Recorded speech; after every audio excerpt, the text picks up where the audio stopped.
स्वागत है आपका हमारे चैनल भागवत भक्ति में। आज मैं आपको लड्डू गोपाल जी की एक पौराणिक कथा सुनाने वाली हूँ।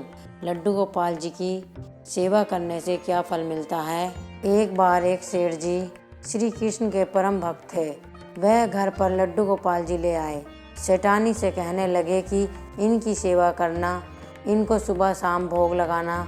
सेठानी को उनकी सेवा करना बहुत मुश्किल लगता था।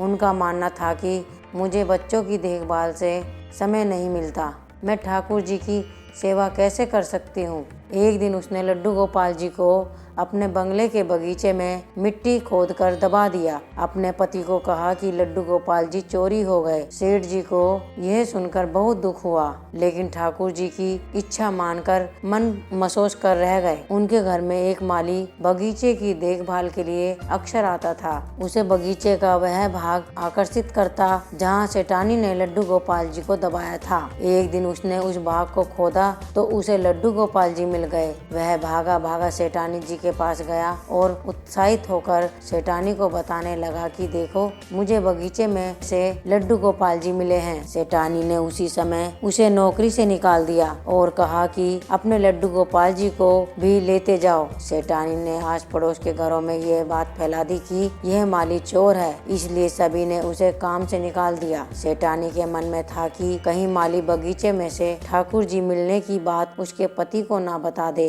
इसलिए उसने ये सारा षड्यंत्र रचा। माली मायूस होकर घर चला गया और पत्नी को लड्डू गोपाल सौंपकर रोने लगा। पत्नी ने कहा कि रो क्यों रहे हो, यह तो अच्छी बात है कि आप लड्डू गोपाल घर पर लेकर आए। माली ने सारी बात अपनी पत्नी को बताई कि कैसे लड्डू गोपाल के मिलते ही उसकी नौकरी चली गई, इसमें अच्छी क्या बात है। पत्नी ने पति को ढांढस बंधाया और कहा कि ईश्वर पर विश्वास रखें, इसमें भी उन्होंने कुछ अच्छा ही सोच रखा होगा। मालिन ने लड्डू गोपाल जी को साफ कर स्नान कराया और उन्हें घर के मंदिर में स्थापित कर भोग लगाया। जो मिट्टी ठाकुर जी साफ करने के बाद मिली थी, उसने अपने पति से पूछा कि इसका क्या करूं। माली ने कहा कि बाहर आंगन में इतनी सारी मिट्टी पड़ी है, उसमें ही फेंक दे। पत्नी ने मिट्टी बाहर पड़े ढेर पर फेंक दी। अब माली का 2 वक्त का गुजारा भी बहुत मुश्किल से हो रहा था, क्योंकि उसके चोरी होने की झूठी खबर के कारण उसे सभी ने नौकरी से निकाल दिया था। एक दिन एक व्यक्ति उसके घर के बाहर से निकल रहा था। उसके घर के बाहर पड़ी मिट्टी में बहुत सुंदर फूल खिले देखे तो उसने माली को बाहर बुलाया। उसने पूछा कि क्या तुम इन फूलों के बारे में जानते हो। माली ने कहा कि मैंने यहाँ ये फूल उगने से पहले कभी नहीं देखे थे, मुझे इन फूलों के बारे में जानकारी नहीं है। उस व्यक्ति ने बताया कि यह एक खास किस्म के फूल हैं, बाजार में यह फूल बहुत महंगे दाम पर बिकते हैं। माली ने जब फूल के बारे में जानकारी इकट्ठी की तो उस व्यक्ति की बात सच निकली। वो फूल खास किस्म के थे और बहुत महंगे दाम पर बिकते थे। अब उसने उन फूलों की खेती बड़े पैमाने पर करनी शुरू कर दी। कुछ ही वर्षों में वह धनवान बन गया। उन दोनों पति पत्नी ने निश्चय किया कि ठाकुर जी की सेवा में विघ्न न आए,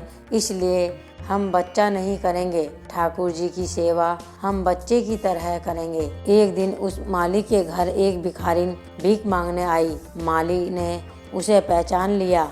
माली ने कहा कि सेठानी जी, आप भीख क्यों मांग रही हो। भिखारी ने कहा कि मैं तुम्हें पहचान नहीं पाई। माली ने कहा कि मैं वही माली हूँ जिसे आपने चोरी का झूठा इल्जाम लगाकर नौकरी से निकाल दिया था। मैं आज तक इस बात से परेशान हूँ कि आपने ऐसा क्यों किया था। तब सेठानी ने कहा कि मेरे पति की मृत्यु हो गई है और जिन बच्चों की देखभाल करने के लिए मैंने ठाकुर जी को मिट्टी में दबाया था, उन्होंने मुझे घर से निकाल दिया। मैं अब भीख मांगकर गुजारा करती हूँ। मैंने तुम पर झूठा इल्जाम इसलिए लगाया था कि कहीं बगीचे में से लड्डू गोपाल निकलने की बात तुम मेरे पति को ना बता दो। माली ने कहा कि अब आप परेशान ना हो, आपकी सेवा मैं करूँगा, क्योंकि कारण चाहे जो भी हो, लेकिन आपकी वजह से मुझे लड्डू गोपाल जी मिले और उन्होंने मेरा जीवन बदल दिया। बोलो लड्डू गोपाल की जय, बोलो श्री कृष्ण भगवान की जय, बोलो वृंदावन बिहारी लाल की जय। दोस्तों,